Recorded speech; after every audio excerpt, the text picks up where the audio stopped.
நல்லவனாக மக்கள் நல்ல திட்டங்கள் முதலமைச்சர் தலைவனாக சொன்னார். திமுக ஆட்சிக்கு வந்து தலைவர் தான் காரணம். தம்பி பேசினார்.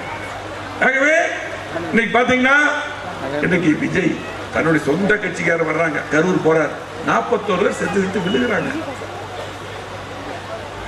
அவருடைய கட்சிக்கார் சகோதரிகள் ஒவ்வொரு குடும்பத்திலும் ஒரே வாரிசு தான். நிறைய பேர் போயிட்டாங்க, இறந்து போயிட்டாங்க. அதை பார்க்காம அப்படியே ஏறி போனவர் திரும்ப வரவே இல்லை. என்ன வேணாலும் இருக்கட்டும், உடனே மருத்துவமனைக்கு போயிருக்க வேண்டாமா, காப்பாற்ற வேண்டாமா?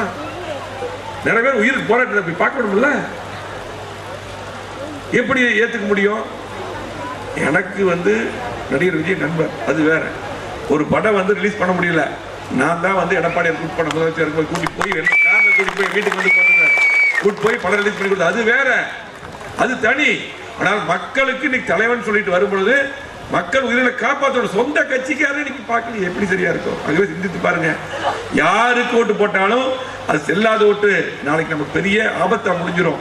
திமுக அவர்கள் மட்டும் இன்னும் 2 வருஷம் உயிரோடு இருந்தாங்கன்னா இலங்கையில தனியில் அமைஞ்சிருக்கும். யாரு நிறைய பேர் பல கட்சிக்கு போற திமுக போன வேகத்தில் திரும்பி வர்றாங்க. இங்க இருக்கிற மரியாதை எங்கேயுமே இருக்காது.